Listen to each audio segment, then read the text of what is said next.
Speaker Fury, party leaders, honourable parliamentarians, distinguished guests, mesdames et messieurs.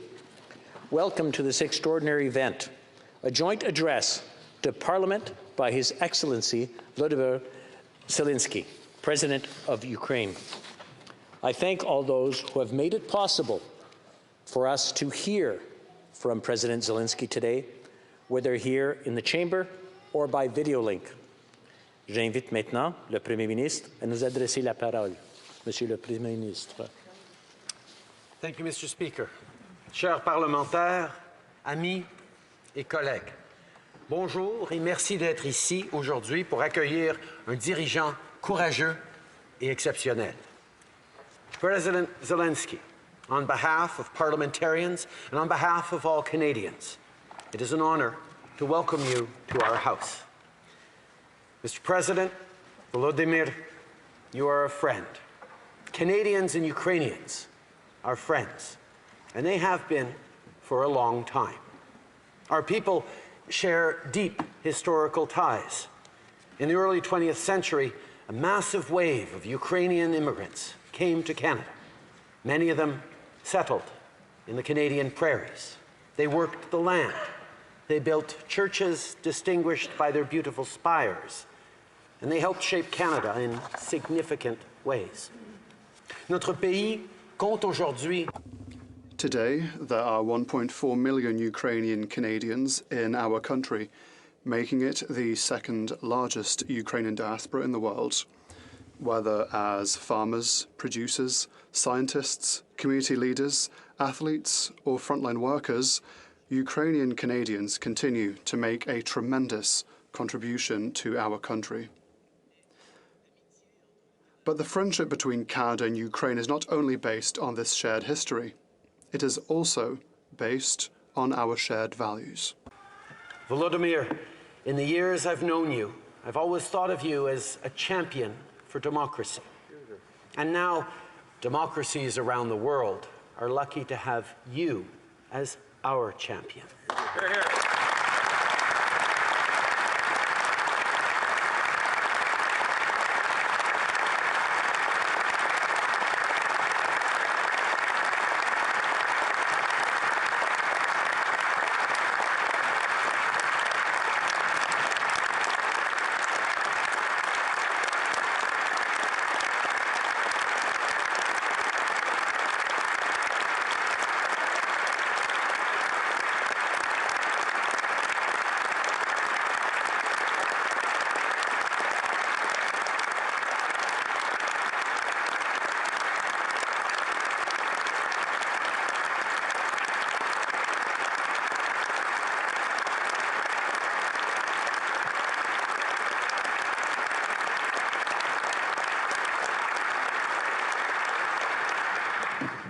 Your courage and the courage of your people inspires us all.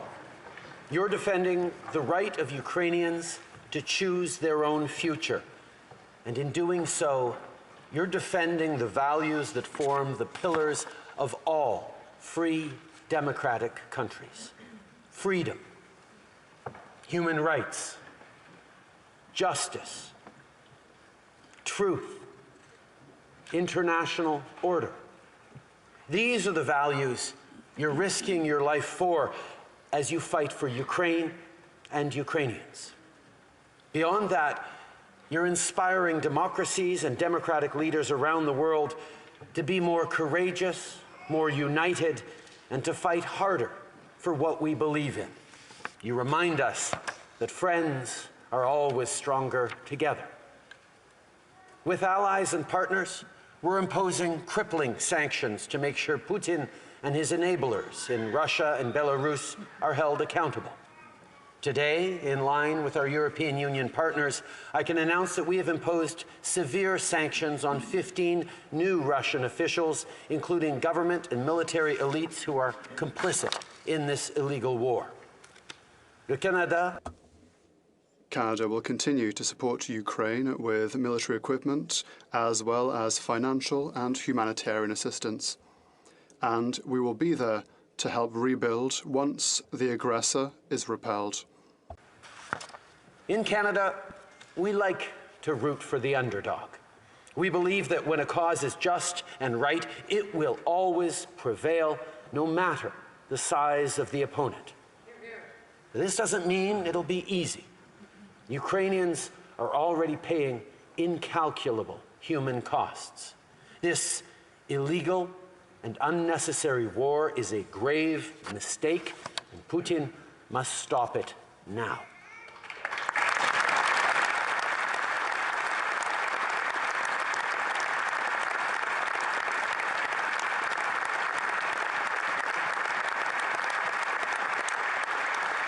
Le mépris.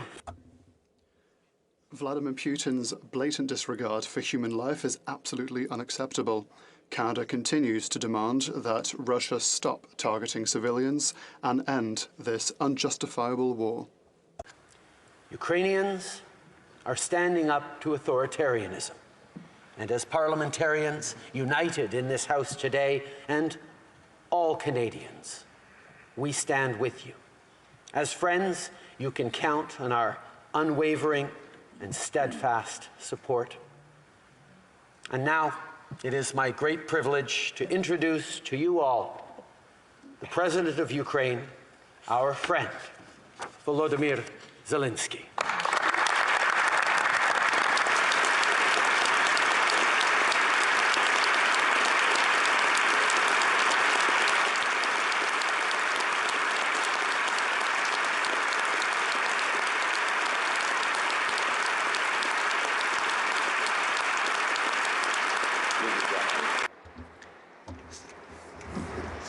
Thank you very much.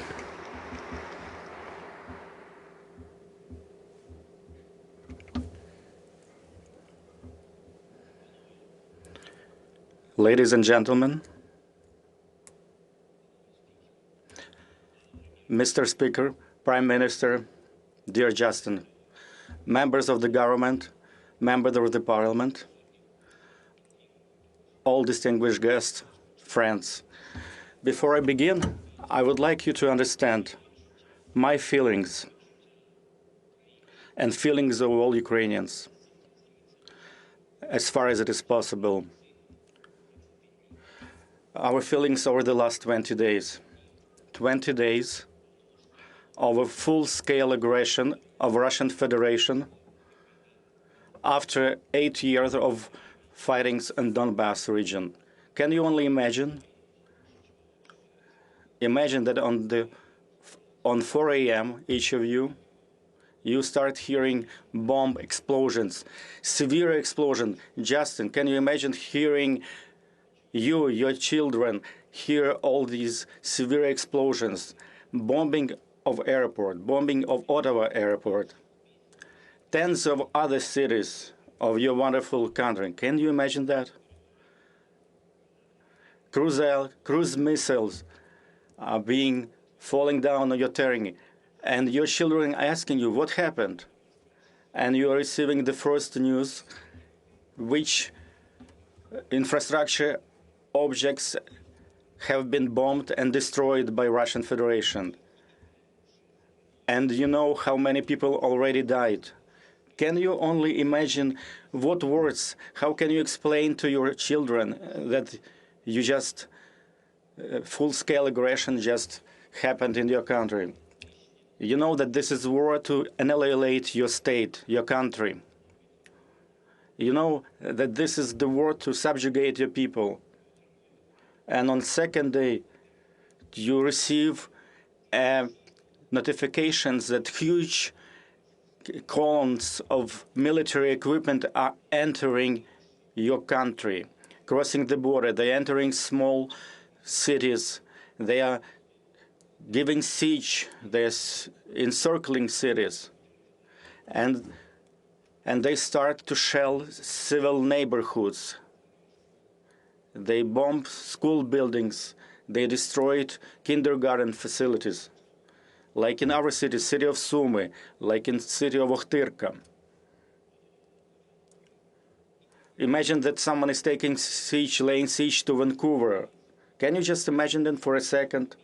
And all these people who are left in such city. And this is exactly the situation that our city of Mariupol is suffering right now. and they are left without heat or hydro, or without means of communicating, almost without food, without water, seeking shelter in bomb shelters. Dear Justin, dear guests, can you imagine that every day you receive memorandums about the number of casualties, including among women and children? You've heard about the bombings. Currently, we have 97 children that died during this war. Can you imagine famous CN Tower in Toronto? If it was hit by Russian bombs. Of course, I don't wish this on anyone, but this is our reality in which we live. We have to contemplate, we have to see where the next bombing will take place. Your Churchill Square, we have a Freedom Square in the city of Harton. Our Babin Yar, the place where victims of Holocaust were buried, and it has been bombed by the Russians. Imagine that Canadian facilities have been bombed similarly as our buildings and memorial places are being bombed. A number of families have died. Every night is a horrible night. Russians are shelling from all kinds of artillery, from tanks. They are hitting civilian infrastructure. They are hitting big buildings. Can you imagine that there is a fire starting at a nuclear power plant? And that's exactly what happened in our country. Each city that they are marching through, they are taking down Ukrainian flags. Can you imagine someone taking down your Canadian flags in Montreal and other Canadian cities? I know that you all support Ukraine. We've been friends with you, Justin, but also I would like you to understand, and I would like you to feel this, what we feel every day. We want to live, and we want to be victorious. We want to prevail for the sake of life. Can you imagine when you call your friends, your friendly nation, and you ask, please close the sky, close the airspace, please stop the bombing. How many more cruise missiles have to fall on our cities until you make this happen? And in return, they express their deep concerns about the situation. When we talk with our partners, and they say, please hold on a little longer.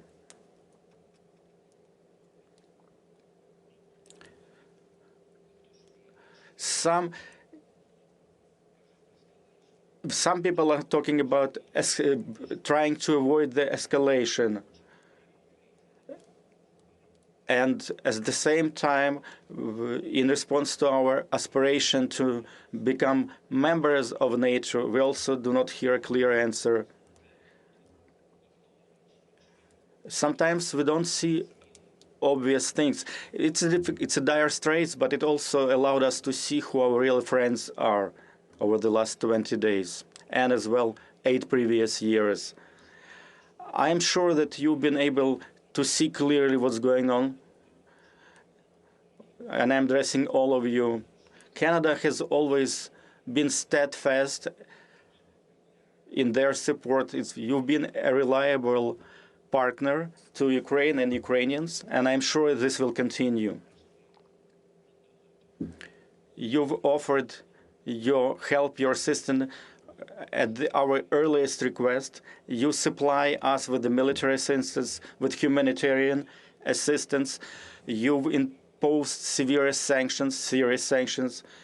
At the same time, we see that, unfortunately, they did not bring the end to the war.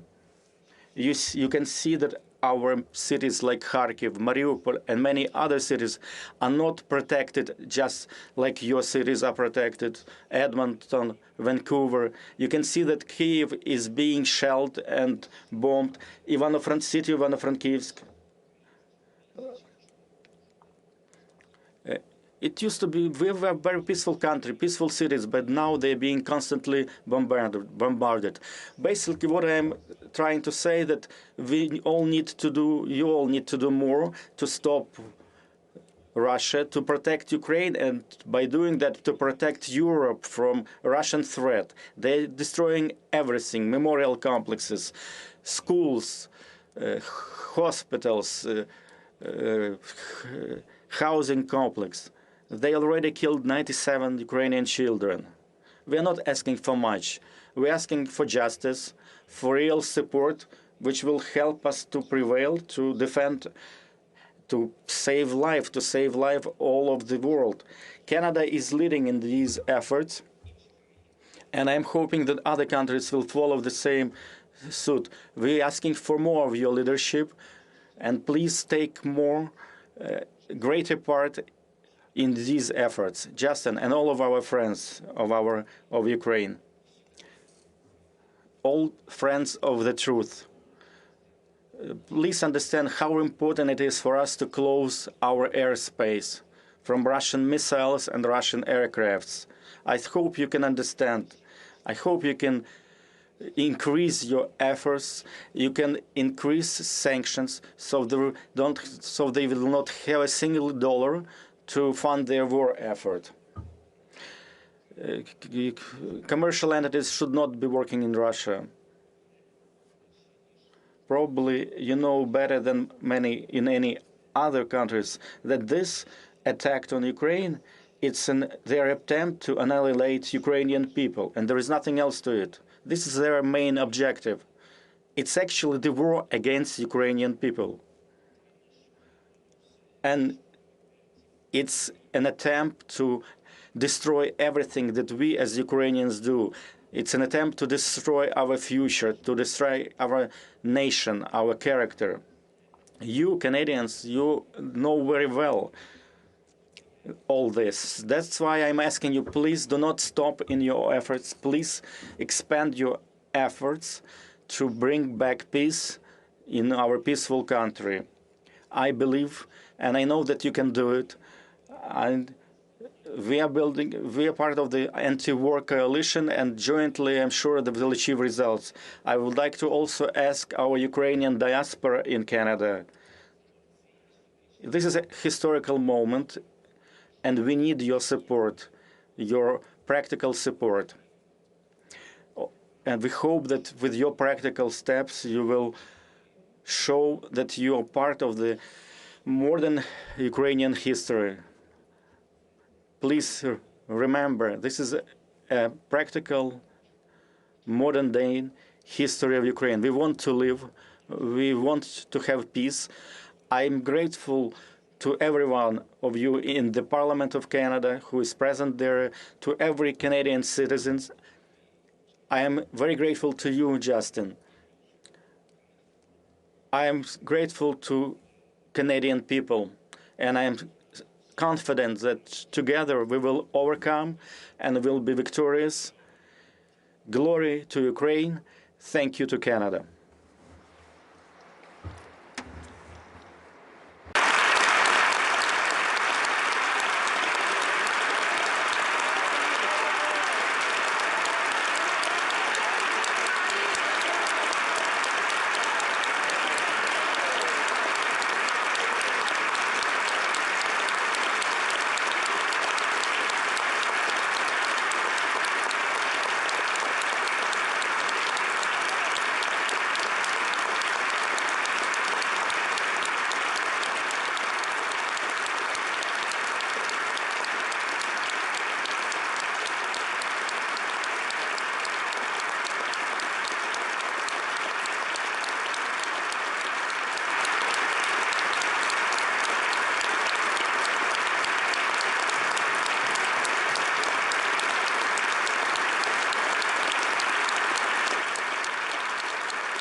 Thank you, Mr. President.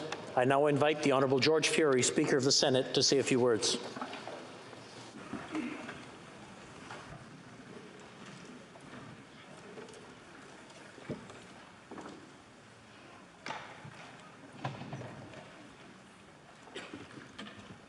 President Zelensky, Prime Minister Trudeau, Chief Justice Wagner, Speaker Rota, fellow parliamentarians, distinguished guests, Mesdames et Messieurs. Monsieur le Président. Mr. President, it is a great honour and privilege for me to thank you for your very powerful and inspiring words. On behalf of all senators, members of the House of Commons, and indeed on behalf of all Canadians, it is my honour and privilege to thank you for your very powerful and inspiring words today. Please know, Mr. President, that Canadians stand with you. We know what is at stake. You are battling for your people, for your country, and for all of us who believe in peace and democracy, in truth and justice. For all of us who stand against tyranny, lies, and the horrific war crimes that have been committed against the Ukrainian people. There is a word in the Bible, one word, that expresses so much of the courage that you, Mr. President, and your fellow Ukrainians are showing the world. In the original Hebrew, the word is hineni. Literally, it means, here I stand. It was said by the great Old Testament leaders when called upon to lead their people. It is a statement of stepping up to leadership in the face of overwhelming odds. It is clearly what you are saying, Mr. President, by your actions, and what all Ukrainians are saying in this terrible time of crisis. The world is witnessing a Ukraine united more than ever in common cause to secure its place among the family of nations. As Prime Minister Trudeau has made clear by his words and actions, Canada stands with you. I know I speak on behalf of all Canadians when I express our admiration for the leadership and courage you have demonstrated as the Ukrainian people struggle to repel a brutal and illegal invasion. You have shown the world that Ukraine will not cower, will not falter, and will not be defeated. The heart and soul of Ukraine are strong. Canada recognizes your fortitude, your resilience, and your strength of purpose. Canada stands with Ukraine and her many allies in the pursuit of a swift and peaceful resolution to this conflict. This resolve rests upon our shared commitment to democracy, to human rights, and to the sovereign equality of all nations. For Canadians, Ukraine is permanently woven into the fabric of our culture. Ukraine, simply put, is family. Mr. President, to you and the people of Ukraine, please be assured of our solidarity in the days and weeks ahead. Merci, Monsieur le Président, pour votre... Thank you, Mr. President, for your great strength and your great courage. Thank you once again for your courage and determination in the face of this horrific onslaught, and for your inspiring words to Canada and indeed to the world today. Slava Ukraini.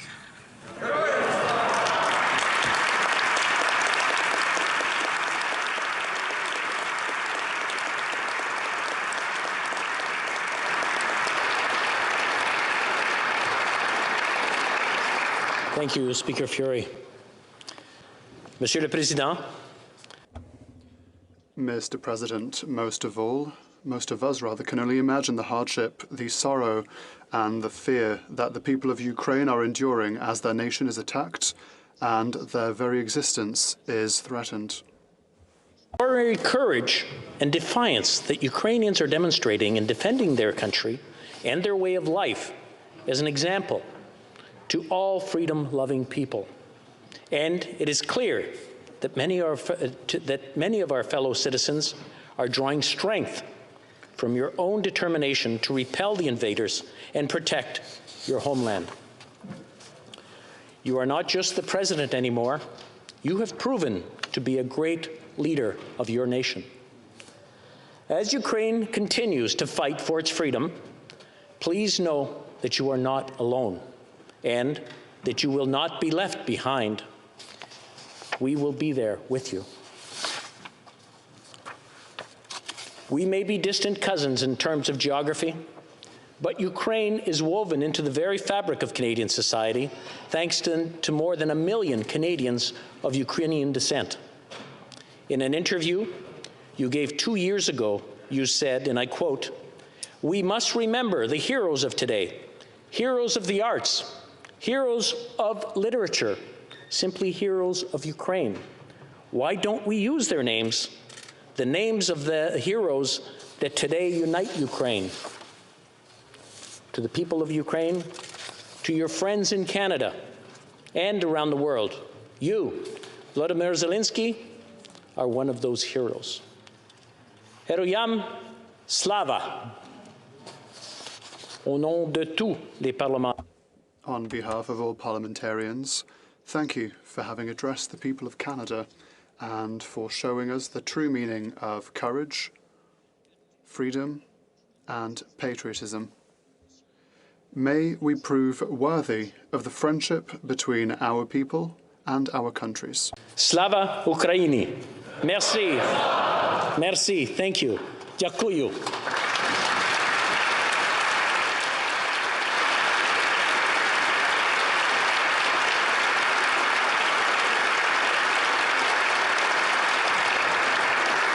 I now invite the Honourable Candice Bergen, Interim Leader of the Official Opposition, to address us. Thank you very much, Mr. Speaker. I would like to begin by first and foremost stating on behalf of my Conservative caucus our complete admiration and respect for the people and the nation of Ukraine. And to President Zelensky, let me express to you how much I admire your courage and your sacrificial leadership at this critical time in Ukraine's history. The kind of leadership that you are showing, sir, is very rare, and it serves as an inspiration to all of us who are elected. You are the leader of Ukraine for such a time as this, and we remain indebted to you. Monsieur le Président Zelensky. President Zelensky, thank you for your leadership in this war against your country and your defense of democracy. The official opposition stands with Ukraine. It is our duty. We will also be there after this conflict in order to help you rebuild Ukraine. Your courage inspires us. The images that we are seeing from Ukraine, as you described them, President, are heartbreaking and painful. Families huddled in bomb shelters, the ruins of a children's hospital and a maternity ward, the elderly who are trying to find their way to safety. But there is also inspiration as we watch ordinary people, men and women of all ages, defending their homeland. We are witnesses to the strength and the defiance of Ukrainians standing up for their freedom, their independence, and their sovereignty. Ukrainians aren't just fighting to defend themselves. Let's be very clear. They are defending all of Europe, because Putin's brutal attack on Ukraine is an attack on all of us. That's the lesson history has taught us, and one we cannot ignore.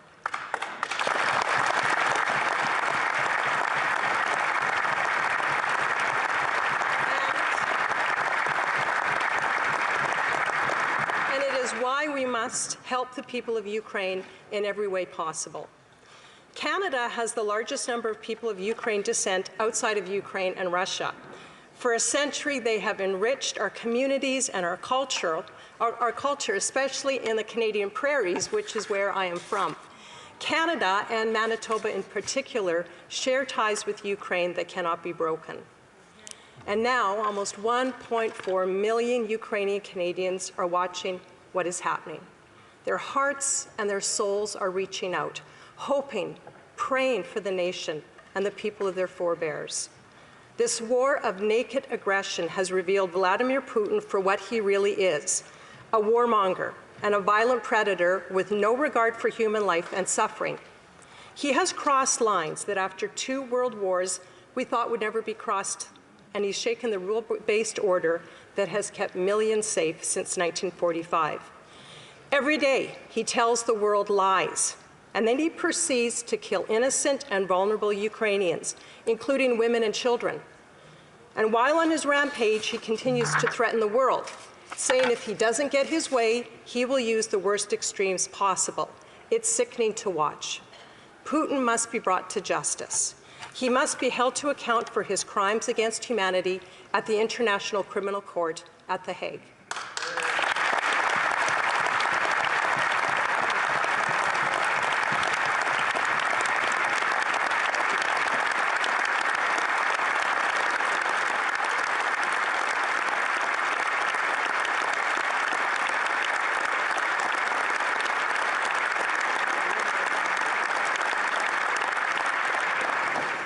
This is not just a war against Ukraine, it is a war against the free democratic world. We must stand with Ukraine. It is not a choice, it is a moral duty. Canada was the first country to recognize Ukraine's independence from the Soviet Union. Now it's time to honor that legacy. We must do more, together with our allies, to secure Ukraine's airspace. We need to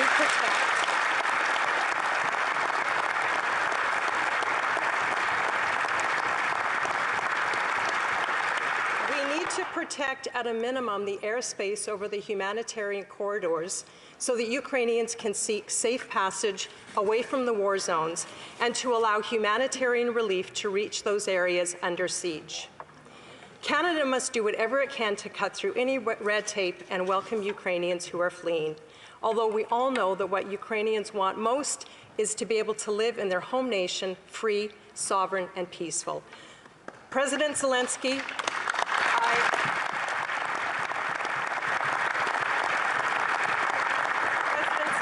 I want to reassure you that Canada will be a safe haven for Ukraine citizens who choose to come here until the battle is over. While they are in Canada, we will cherish them, care for them, provide for them purpose and hope, and when it is time, they will return to their beloved Ukraine and their families. This is our pledge to you.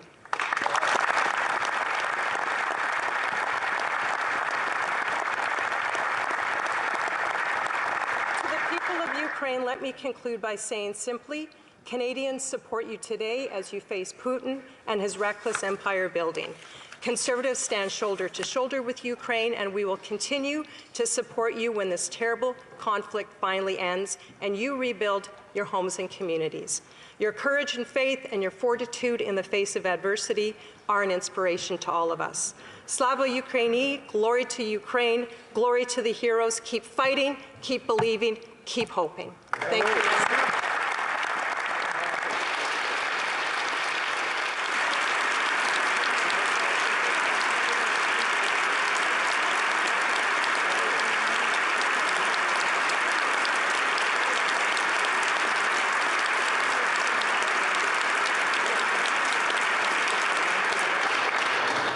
Thank you, Ms. Bergen. J'invite maintenant le chef du... I now ask the leader of the Bloc Québécois, Mr. Yves-François Blanchet, to take the floor. Thank you, Mr. Speaker. Esteemed colleagues, Mr. Speaker, and especially Mr. President, it is difficult for me today to express myself in simple words that cannot carry or express all the sadness, all the indignation, all the anger roused by the dirty war inflicted on your great nation, on your great people. It is difficult for me to admit to a certain powerlessness as well, a powerlessness to do much more than express our compassion, our desire, which is only a shadow of yours, to wake us all up from this nightmare that inhabits our screens on a daily basis. Of course, the Quebec nation, it is safe to say, I believe, is massively behind you. massively behind your people. Of course, we have asked and support the will that Canada act in the only valid way in concert with the free countries of this world and with major international organizations, whether economic, military or humanitarian. Of course, we also call for ever more severe economic sanctions. This so that it is from within Russia itself, through balanced negotiations, that this senseless aggression will come to an end. We strongly urge the Canadian government to ease the obstacles to welcoming refugees from Ukraine. In Quebec and in Canada, there are people, there are families, there's the diaspora that wishes to welcome these refugees. We also need a humanitarian bridge between your territory and ours. It is with dismay that we have also heard your call for more weapons. You are entitled to them. You need them. The Quebec nation is peaceful. The Ukrainian nation is peaceful. I am convinced that it is with reluctance that you have asked for these weapons. Your people have the right to defend those they love. They have the right to defend this land that is theirs. So yes, Mr. President, let's arm the Ukrainians rapidly and more significantly.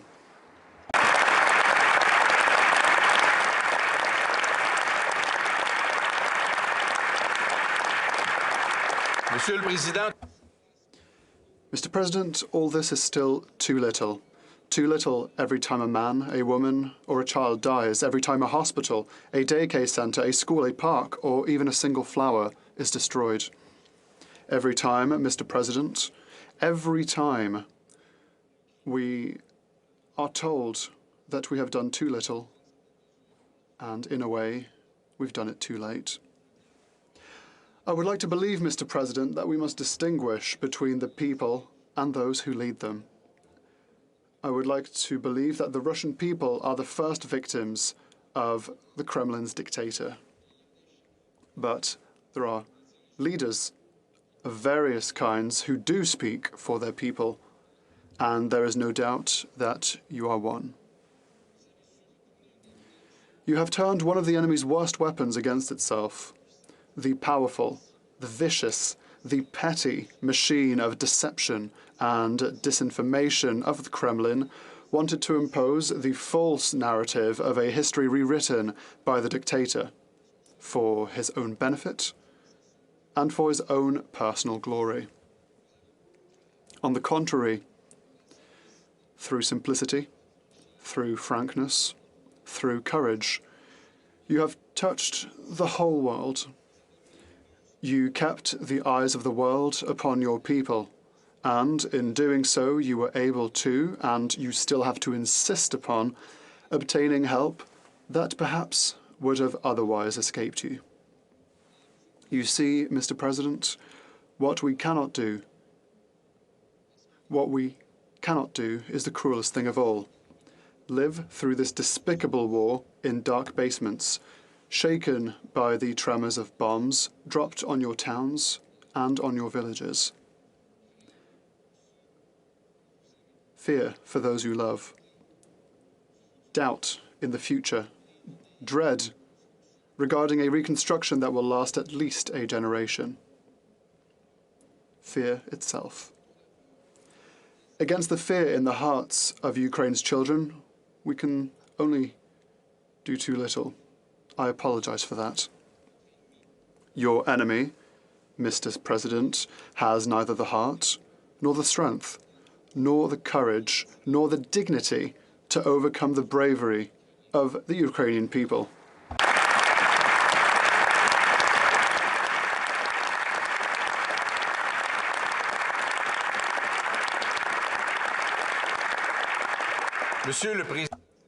Mr. President Zelensky, you will win.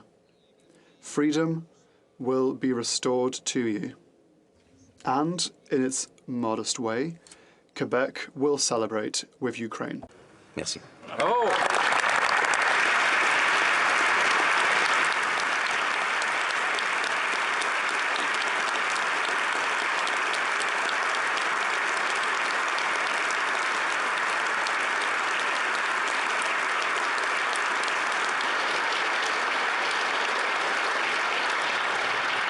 Merci, Monsieur Blanchet. Thank you, Mr. Blanchet. The leader of the New Democratic Party, Mr. Jagmeet Singh, to speak to us. Thank you, Mr. Speaker. I want to thank President Zelensky. We heard his words today. We want to thank him for his courage, his inspiration, his resilience. We want to thank the people of Ukraine for their courage and their resilience. He asked us to imagine what it's like to wake up 4 in the morning to bombing. He asked us to imagine what it's like to explain to children. What does it mean? What is going on? Why are we being bombed? Why are we being attacked? He asked us to imagine what it would be like to lose 97 children to a war. He asked us to imagine if major cities in our country, major cities and major places that we think about Montreal and Ottawa, our capital city, Toronto, Vancouver. He asked us to imagine what it would be like if tanks rolled into these cities. What would it be like to see bombs fall on our homes and our cities and our communities, on schools, on hospitals? He asked us to imagine that, and frankly, we can't imagine that. Sitting in Canada, it is unimaginable. But we've seen the horrors unfolding in Ukraine. We've heard the words of President Zelensky. We have spoken with Ukrainian Canadians who share with us the pain that they're experiencing right now, not knowing if their loved ones are going to survive the night. We've heard from families that call constantly asking, are you okay? Are you still alive? It is unimaginable for us. And he asked us, imagine what it's like and please help. He asked for more help. He acknowledged that so far Canada has been a strong ally, but he asked for more help. And we must answer that call. Canadians stand with Ukraine and will answer that call to provide as much help as possible in this time.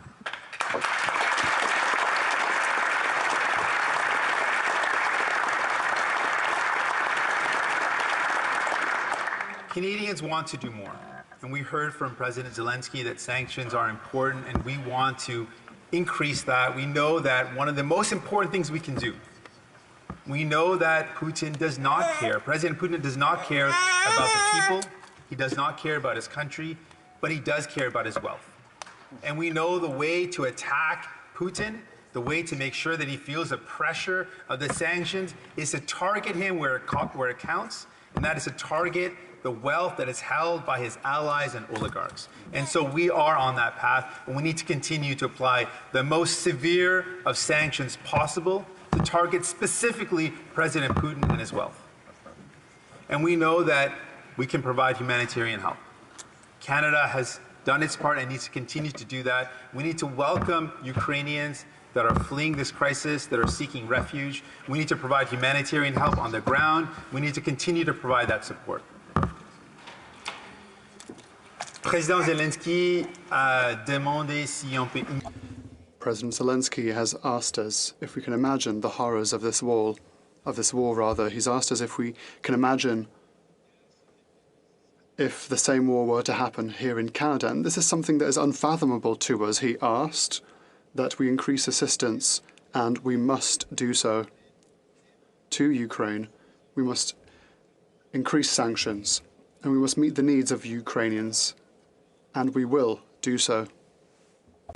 I think about the words that we've heard from President Zelensky, the speeches that he's given, and I think about the moments of courage that we've seen reported from everyday Ukrainians standing up to this violence, standing up to this flagrant aggression of President Putin, something that we clearly and firmly denounce. When we see in those moments, we see incredible courage.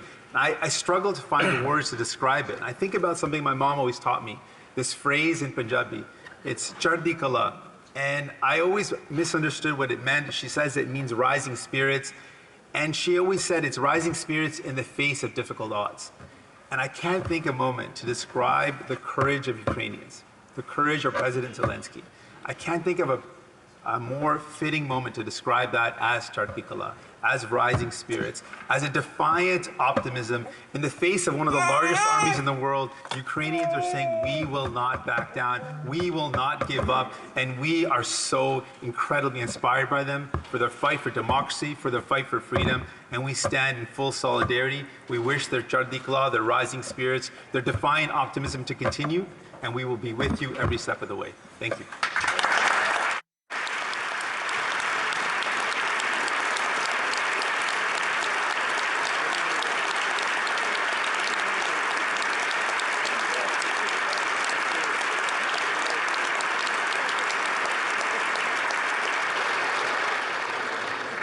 Thank you, Mr. Singh. I now invite the House Leader of the Green Party, Ms. Elizabeth May, to say a few words. Merci, Monsieur le Président. Thank you, Mr. Speaker. Thank you, President Zelensky. What an honor for me to take the floor in this extraordinary and historical moment. And for all of my dear colleagues. The Green Party is part of a grand green family in many countries of this world. A few days ago, I received the following letter sent by the President of Ukraine's Green Party, Vitaly Kononov, and I quote, Dear Green friends, we are writing to you from bomb shelters, from our home Ukraine, which is mercilessly attacked and bombarded by Russian forces since that fateful day, February 24, 2022. Ukrainians are indiscriminately hit. Collateral damage amounts to total destruction of cities. Many civil and social infrastructures that have no relevance to the military are destroyed. Thousands of civilians dead and injured. Millions are fleeing their homes. Ukrainian army and civil defense volunteers have taken up arms and are fighting for the survival of Ukraine. They are successful to a great extent, but missile and bomb attacks by air are causing greatest damage. We are helpless. We have no weapons to counter air attacks. We appeal to you for support. Please urge your governments to help protect our sky by having a no-fly zone. For the sake of world peace and security, for democracy and resolution of conflicts through peaceful means and a rules-based world order, please help Ukraine. Now, it broke my heart to write our dear colleague in Ukraine that all elected Greens around the world have come to the same conclusion, that a no-fly zone will risk a wider war and even a nuclear war. We know these reasons are solid, even though they ring hollow. But we must use every tool, and I fear that the tools we have in front of us are inadequate to the task. President Zelensky, we do not want to let you down. We fear that we may inevitably let you down, but we will find every tool we can find, and where there aren't adequate tools, by God, let's invent them. In 1956, in the Suez Crisis,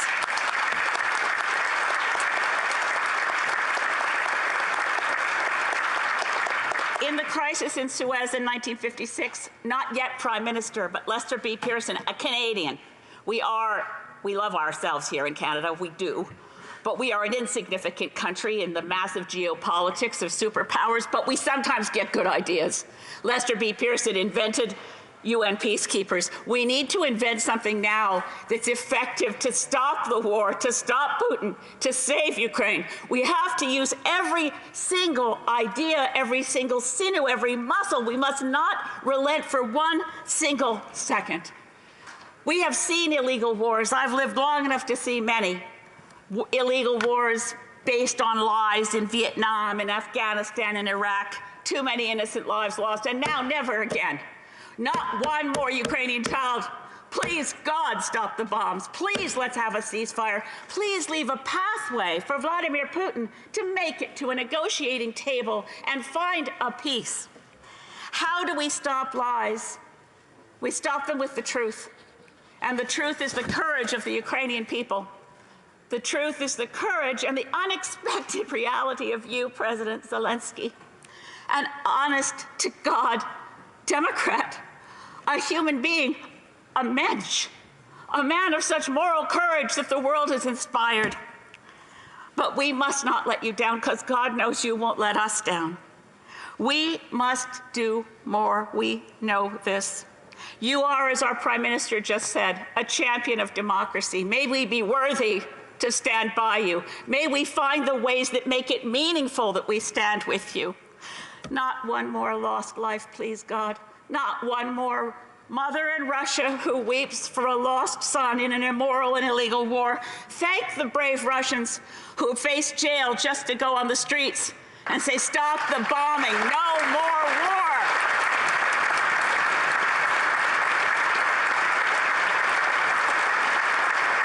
And I close with this. President Zelensky, what I want, what I pray, and I pray for you constantly, and for Ukraine. What I want is that you come here in person, that we invite you and we see you here, president of a country at peace, of a free, democratic, and victorious Ukraine. Please come here so that we can hope that in your eyes we remain worthy to be called your friend. Thank you.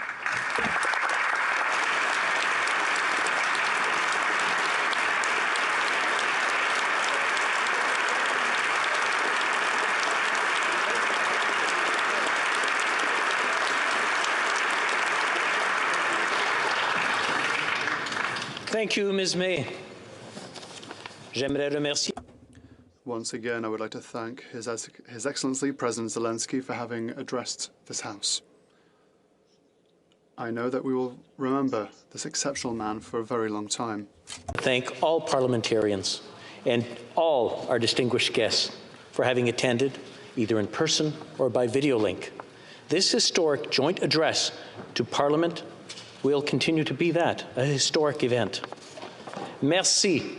Thank you. Yakuku. Thank you.